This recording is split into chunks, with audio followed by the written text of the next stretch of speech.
Australia 39 for 34, New Zealand 19. Here's the Qantas play of the match. Rocky Elsom's try filler, corker. Fantastic. That play had gone on for about 3 or 4 minutes. And there was a lovely ball back inside from Barnes to Elsom, and he just clapped it on, went straight through a hole, ran past James Hall, acting, well, let's say as a decoy. New Zealanders bamboozled, just wonderful. Yeah, so one of 4 tries scored by the Aussies, and let me just take you through a couple of quick stats we can come up with. Second highest score ever by Australia versus New Zealand. That's the most points, 34 points. And as we see here, 34-19, that's the equal 4th biggest win by Australia versus New Zealand. First time in the Tri-Nations history, Australia has picked up 5 points and New Zealand no points. So they did get the bonus point. Horwell, Elsom, Cross and Hines for Australia. Hoare, Ellis and Muliaina for New Zealand. And Carter was brilliant as usual. Giteau, Barnes, that combination continues to work. Let's have a look at some of the highlights now, Phil. And there were plenty of highlights. Weren't there some highlights? There's one that started off. A nice high tackle from Brad Thorne. He ended up in the bin for that. I reckon it's a bit harsh. And here was Takiri. He had a terrific game again tonight. Look at the run straight back. They gave him too much room. And he went through 3 and then threw a lovely ball back on the inside to Sharp, who just stayed composed. And here's the seed right out wide. Giteau had to reach down to get it and flick the pill up. Ryan Cross, and his debut, or not his debut test, but his first time he'd started for Australia with a 13 on his back, scores a try. But there was some great play from the All Blacks to come back into it. Mills Muliaina, there he is with the ball now, clapped it on, puts the kick through, and he'll be the man to regather it. He just kept chasing, and there it is. Knocked it back, and then he was able to find Nonu, who got smashed by Berrick Barnes' tackle. Then Muliaina gets up again. Try time. He really had a great game, Mills Muliaina. He started to make a few mistakes as he got tired and pushed too hard in the second half. There was Giteau running the ball wide. A hole opened up. Cross just threw the long ball and saw it. Adam Ashley Cooper put it on the toe. Look at Takiri's speed. He's gained a yard. Toes it through. Peter Hines. Well, yeah, and before that we said that Hines really hadn't seen much of the play go his way. And this is just on the stroke of half-time, and Rod Kafer, a telling blow by the All Blacks, hitting back in that late phase. Dangerous time for any team defending, and getting in there, scoring that late try gave them a good bit of a roll on there. Second half, and they started very well. Carter Kearnsey, unbelievable tonight. He was brilliant. You know, you'd almost, if he was on the winning side, he was 100% man of the match. But he made a great hole, just kept pushing, and there was Wallabies' defence just started to fall down a little bit, just around the edge of the ruck and maul around that phase of the game. Ellis scores the try, and then he was taken from the field straight away after that. And then wide the ball went. Takiri made another break down the left-hand wing. Just puts the kick through it. We thought he'd had it and towed it ahead, but Cowan did a great job to get hold of it. Then he kicked downfield, and he didn't expect this. Adam Ashley Cooper just stepped off the right. He's got great leg power, made the huge break, and tackled there. Had a great game, didn't he, Adam Ashley Cooper? Really set the Wallabies alight at every time he touched the ball. And this is the one for Rocky Elsom, straight through the gaping hole. Rocky, another powerful performance, a really well-balanced Australian performance. A lot of the big names for the Wallabies stepping up, doing the business when it mattered. Rocky Elsom was fantastic in the tight stuff. James Horwell, the parting of the Red Seas, their players not realising the big man metres away and crashes over. Wasn't he happy? Oh, yeah, it was converted, so full-time 34 points to 19. And have a look at the possession. They dragged it back a little bit, the Wallabies, Kearnsey, but still 62% to the All Blacks. To think the Wallabies only had 38%, and they win 34-19. Well, in the first half, it was 72%, Clarkie. Look at the turnovers at the bottom. That was the key stat from the All Blacks. They just couldn't hold on to the ball, and there was a lot of hard work at the breakdown by the Wallaby forwards. Missed tackles by both teams, just not good enough, really. The line breaks, well, pretty even, really. Just the Wallabies able to really make better use of the line breaks that they had. But you go to the bottom statistic, time in the opposition 22, that's an amazing stat, Cave. Given that they had so little amount of the ball to be able to generate pressure in the opposition 22 was very, very impressive. Brendan Kennan's also joined us. Just sheer elation on the sideline from the Wallaby bench, and obviously the supporters were pretty happy. Leto Kapu's back. Exactly, Clark. And what was really impressive to see on the sideline, being so close to the Wallaby bench, was Sterling Mortlock was so vocal, and his presence was still very significant, even though he wasn't playing. And his message to the players all the time was really aim up in defence, really keep pushing in and making sure that they plug the holes that the All Blacks were trying to penetrate through the Wallaby backline. But the amount of energy that he gives on the sideline is quite significant. Your thoughts on the scrum? I thought the Wallaby scrum showed significant signs of improvement. The only time the Wallaby scrum got into trouble was when they were a static scrum. There was one scrum where the All Blacks really wheeled the Wallabies and showed tremendous variety in the way the All Blacks attack an opposition scrum. But I believe the Wallabies have shown significant improvements in the way they scrum tonight, and it was a really good platform for the backs. Okay, let's get a word now from the losing coach tonight, Graham Henry. He's with Mardo. Graham, you've had a few minutes to reflect. What are the first thoughts? Oh, I think we got to congratulate Australia. They played very well. We did well to get back to 1917 with 30 to go. We just couldn't maintain the tempo, and we just turned the ball over. Well, you had so much ball in the first half. Should you have scored more points? Yeah, I think we should have. We had some opportunities we didn't quite complete, and they played well in their kicking game, put us under pressure, and we turned the ball over. Maybe underestimate their defence, which has been awesome and was again tonight. Yeah, they played there. The defence was very good. But, as I say, you just said there was opportunities there. We didn't take them. We scored 3 tries. So there's things to work on, obviously. The biggest thing is to retain the ball. Yeah, that killed you in the second half especially, yeah? Yeah, at the breakdown, and we dropped a lot of balls, so that wasn't good. What about the makeup of the team? Daniel Braid, taking him off and putting Luaki on seemed to backfire in many ways, whereas the Australians put Phil Waugh and had 2 pilferers at the breakdown. Yeah, well, Daniel hasn't played for a while, so he's running out of steam, and Sione Luaki has played very well in the last 2 test matches he's come on, so it had some form coming in, but didn't play particularly well tonight. Well, I guess tonight's done and dusted. You look at next week, you desperately need McCaw. You're in trouble without him. Yeah, it'd be good to have McCaw. That'd be helpful. What about Dan Carter's performance tonight? He almost got you over the line single-handedly. Oh, he was brilliant. Outstanding. Again. Were you happy with the centres combination? They didn't seem to click this evening. No, but Richard Kahui played very well in the test he's played. He was outstanding against England, didn't play as well tonight. So I guess he's going through a learning process like many of these young guys. Anything in the Australians surprise you? Oh, they played very well, as I say, and they should be congratulated, playing so well. And next week, we saw the South Africans on the 3rd week of the cycle after you guys had bashed them up for 2 weeks. We're easy prey last week. You expect a different result next weekend? Oh, we'll be trying hard. There's a lot of work to be done. I bet. We'll keep an eye on it, and good luck next week. Thank you. Thanks, mate. Yes, a disappointment for Graham Henry, and he'll head back across the Tasman to, I guess, plenty of criticism there because, as you know, especially those in the South Island of New Zealand around that Christchurch Bowl were pretty disappointed that he was given the job as All Black coach ahead of their number 1 son, Robbie Deans. But we'll take Robbie. Yeah, he's done all right so far. I'm happy with him. 5 from 5. He's here now. He's not moving. Oh, okay, we'll have him. We got it. Well, hopefully Robbie Deans is smiling. The first time he's coached the Wallabies against his country of birth. Here he is with Mardo. Well, Robbie, what's your first thoughts after you visited the dressing room? Yeah, obviously very proud of the effort of the lads. It was a fast game. And they were stretched. The All Blacks had a lot of possession there. We were forced to defend for long periods. And at times it was tenuous, but they hung in and they created a lot of turnover ball just through the intensity of their tackles. And then they were able to build enough pressure. When the All Blacks scored just prior to half-time and then came back and scored first in the second half, that was a good mental test.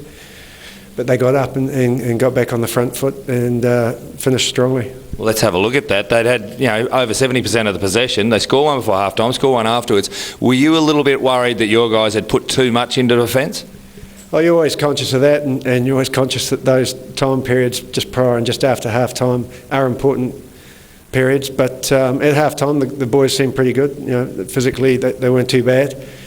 And obviously, there's enough belief there for them to keep going when it did get difficult. So, yeah, it was a good effort, but we've probably just created a rod for our backs for next week now. Yeah, you've given them plenty of hints, but maybe you changed the game plan. But the game plan early on, those bombs dropping just outside the 22, and then the rattling defence. You actually, without a captain, you did seem to upset them tremendously without their normal captain. Yeah, it was two ways. They were creating stress for us as well. They carried a lot of that ball, and there wasn't a lot in it at times.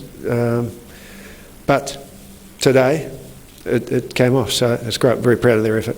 We're in the commentary box. We're calling it the best Bledisloe since 2000 when Lomu scored that late try. Are you able to enjoy it up there? You seem to be having a laugh with Jim Williams at one stage. I won't tell you what that was about. It might have been about Luaki's fifth error in the second half, was it? No, it was about some dialogue between Jimmy and I, and that's where it'll stay. All right. Well, so what do you do this week after you've shown your hand, and also second week? How do you change things? Oh, we will. We're conscious that they now have an awareness of how we approached it this week. It'll be different conditions in Auckland. It'll be a different circumstance.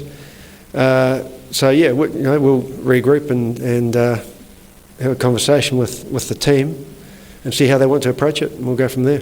Initial injury toll, and will Sterling Mortlock be back? Yeah, Sterling should be fine. His markers were only marginally down, so we just did the sensible thing. You don't risk head. They're far too valuable and important. So there's no reason why he shouldn't be okay. Barnsley's very sore, but he's sore every week. He loves it. Do you feel a little bit more Australian now? Oh, mate, I'm really enjoying it. Yeah, really enjoying working with these blokes and really enjoying the rugby public in Australia. It's a lot of fun. We're enjoying you too. Thanks, Robbie. Thanks, mate. Yeah, what a difference a few years makes, eh? 1984 it was, the Bledisloe Cup Series in Australia. And, of course, Robbie, he sunk Australian hopes with that trusty right boot of his, a very accurate goal kicker. And now, of course, he's pretty happy to be on the other side of the fence. We'll go along the line. First of all, Brendan, nice to see him smiling, but he knows that the job's not done yet. I mean, there are 4 Bledisloe Cup tests this year. You have to win 3 to regain the silverware. You do. That's the disadvantage when you don't have the silverware. But I think the Wallabies have really probably scared the All Blacks significantly tonight. And I think next week, the All Blacks for a home test will be under enormous pressure. Graham Henry, those whispers of discontent about the fact that he's the current All Black coach will become screams when they get home. What can they do? Graham never really gave us much of an insight into his thinking looking ahead to next week. Obviously, McCaw is a key, but he wouldn't have played for quite a few weeks. And we saw tonight Dan Carter couldn't do it on his own. He tried to. He'll love to have McCaw back, but still, you need more men around them.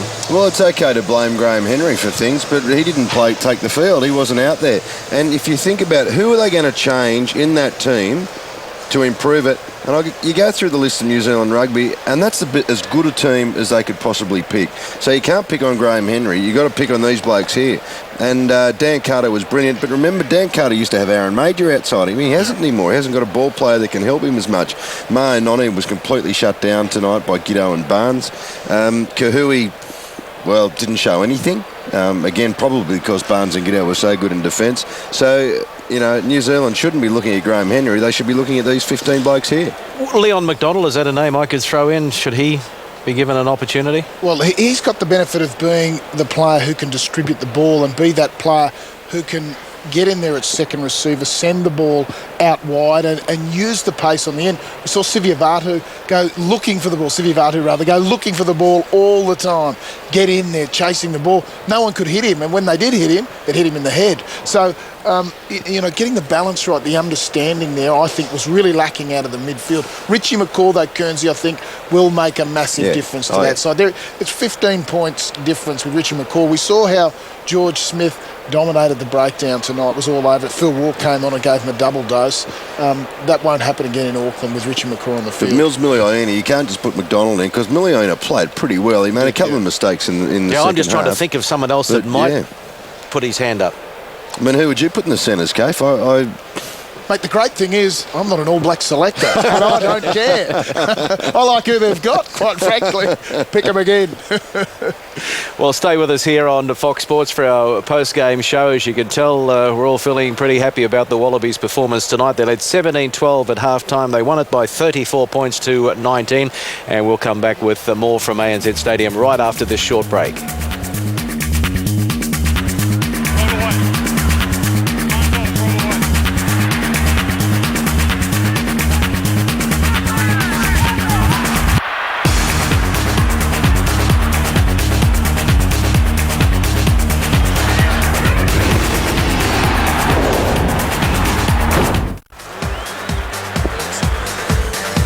All smiles at ANZ Stadium tonight for the Qantas Wallabies.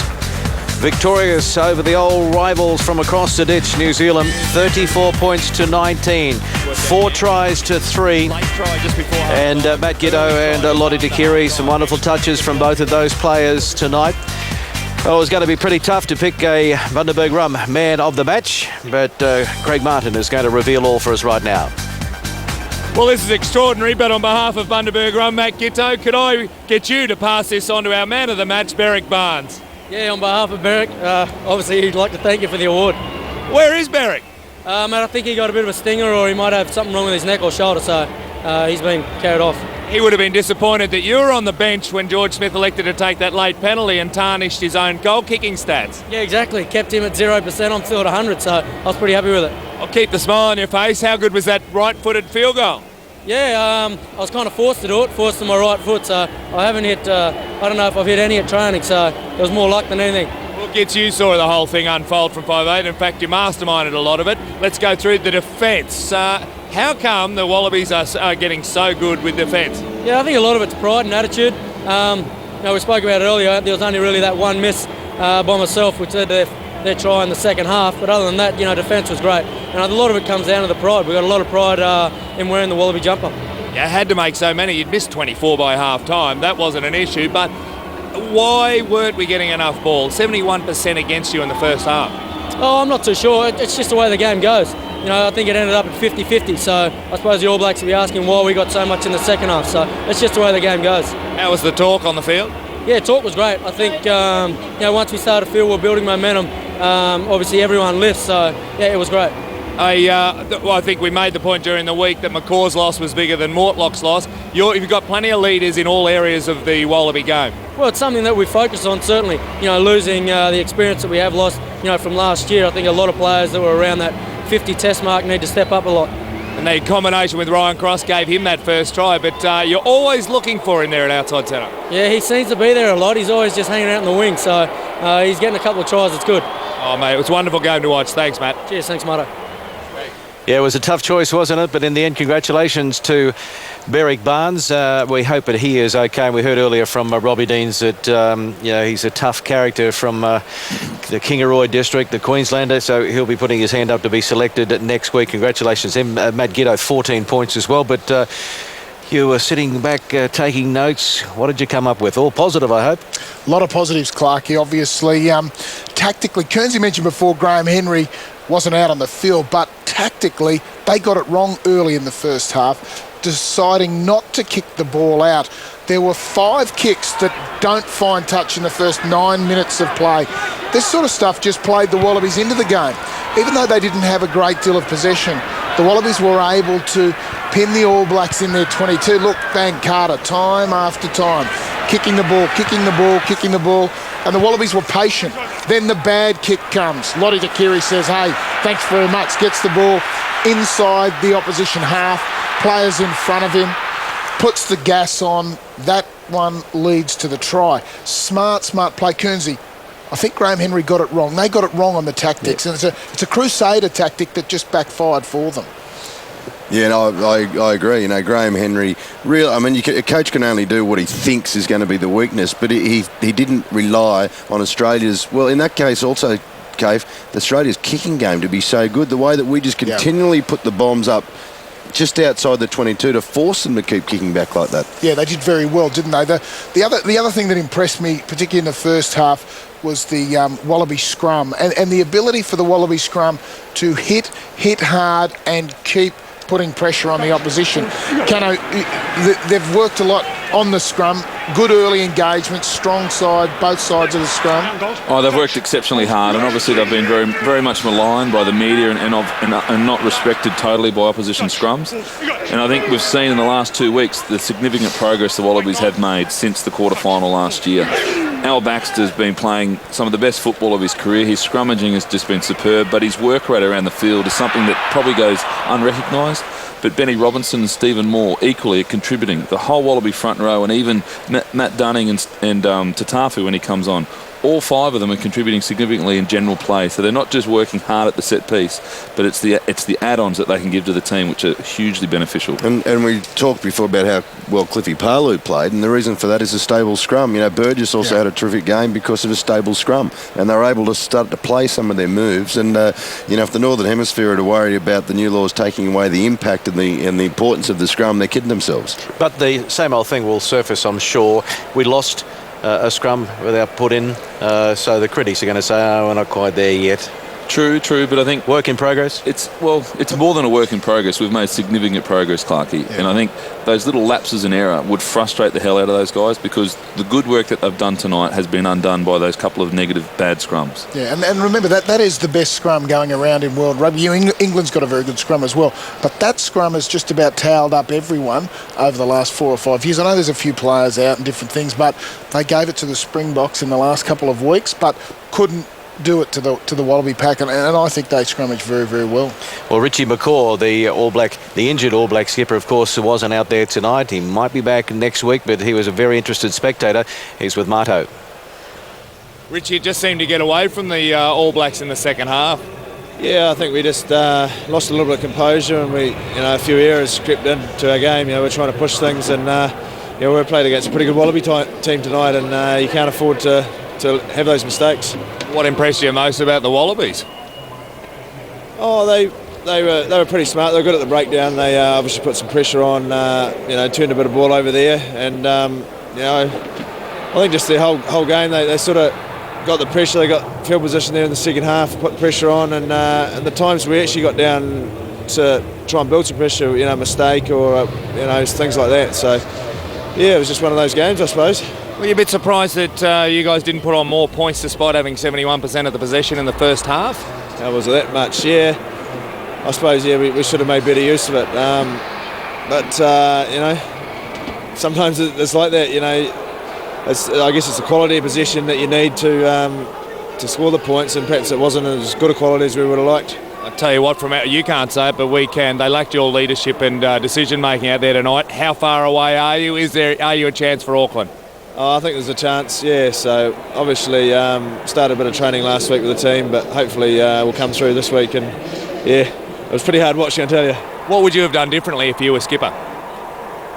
Oh, I don't know. I think it was up to all the guys in charge out there just to be calm and just play the game you're after rather than force passes. So I guess that's the message I would have given. We'll see you in Auckland. Hope so. Cheers. Thanks. Yes, it's quite ironic, isn't it, that the All Blacks haven't lost 2 games in a row since 2003. And coincidentally, no Richie McCaw, and bang, they go back-to-back losses. He is a big difference for their side. Just the leadership, and gives their back row a much better balance and a much better feel to it, notwithstanding the fact that he's one of the premier players in the world in his position, so it's always handy to have one of those on the field. Dr. Kearns, an ankle injury for Richie McCaw, so they said 6 weeks initially. It's now sort of 4 or 5 weeks, and obviously he would have been able to maintain some work in the gym, but surely at that pace, is he going to go 80? I'd prefer you call me Professor, but no, he'll be right. He's one of those natural athletes that just has that fitness in him, and there's not many of them around, and it wasn't me, and I definitely know it wasn't Cave. Hang on, there's a couple of us here.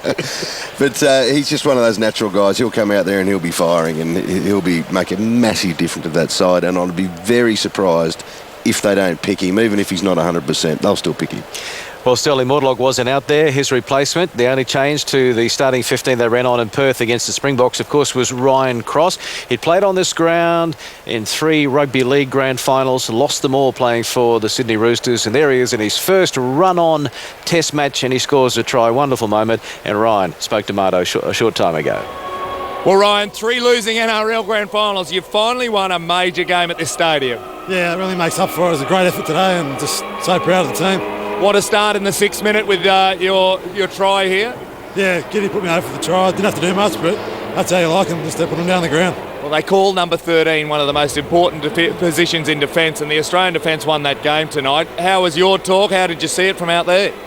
Yeah, I think it was good. I think the forwards were outstanding today. They just kept getting up. A lot of turnovers. I think we held them out well. It's a couple of tries from their turnovers, but we'll get better.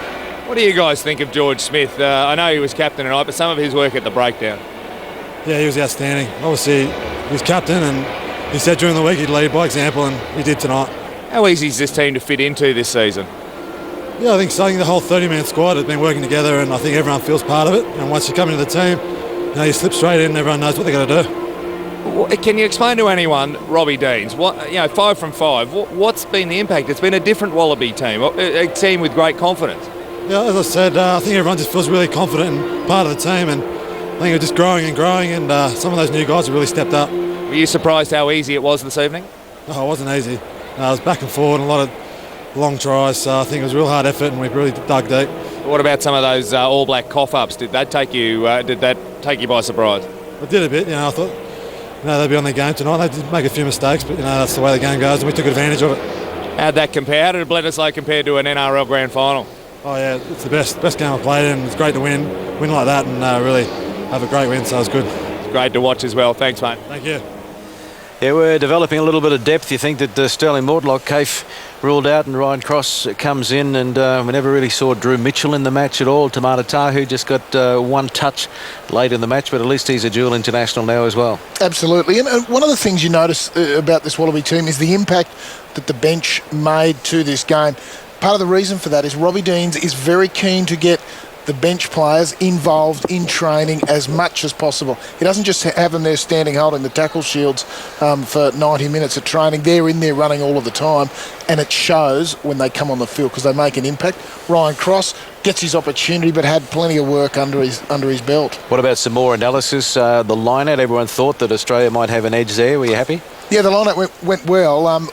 What Kearnsey spoke about in the commentary was the new law, the ability to collapse the line-out, and that was an issue that led to the All Black try. Here the Wallabies win the ball, start the drive and get collapsed. And what happens when you collapse a line-out is it instantly puts pressure in the midfield, in the back line, because 1, 2, 3 forwards will peel off from this line out, get into the Wallabies' inside backs, force Berwick Barnes back on the inside. You'll see him now. 1 goes out, 2 comes out, and then the third one, Rodney Soiala, he puts his head out. They're set there in the defensive line. Watch the pace that they take this line up at. And that forces Berwick Barnes to go back inside. This leads to the turnover, and that turnover leads to Mills Muliaina's try right at the other end. It's not a law that I like. I like to see driving players. Do you, Kearnsey?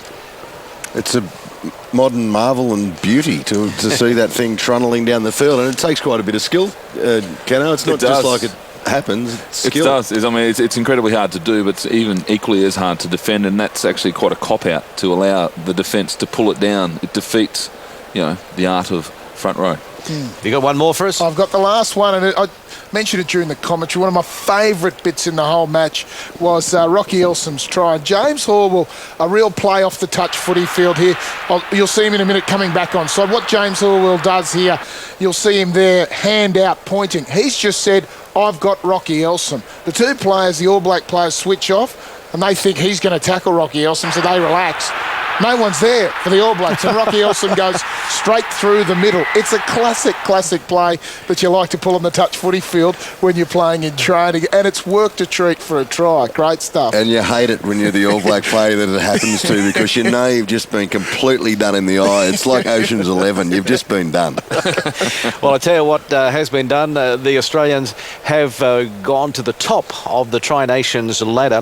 They've played 2. They have won 2. So wins against the world champion Springboks last week, wins against the defending Tri-Nations champions this week. They picked up a bonus point tonight for scoring 4 tries, so they're on 9 points. New Zealand have played 3, won 2, lost 2. 1-1, rather, lost 2, and they're on 5. In South Africa, they have they've lost 2, 1-1, so they're on 5 as well. Yeah, a real even competition. The Wallabies have obviously played 2 matches at home, and the other 2 teams have been away for home for a couple of matches in the Springboks case. So, big opportunities on tour in the next few weeks. Well, Greg Martin has done a fantastic job for us again tonight. All the after-match reaction, an opportunity for him to say his final word. What's it like down there, Marto? No doubt the Wallabies will be trying to keep their feet on the ground. Hello, they're not going to tackle you, are they? Wow, what a lonely place it is on the field this long after full time. But how come Drew Mitchell and Sam Cordingley, I can see why they have to do a few extras, But Pallotta now and Phil Waugh out here as well. Why not Tamana Tahu? That must have been a pretty special 2 minutes he put in. Hey, what a night. It was defence that dominated. You guys have wrapped it all up. But, gee, it's going to be a lot harder next week because the All Blacks have got motivation, home ground advantage, and the Wallabies won't have any tricks that they haven't shown tonight apart from big Sterling Mortlock. So, be another week. But the third week of the cycle, as the Springboks showed last week, is a very tough one to win. So, the Wallabies will do well if they get away with it next week as well.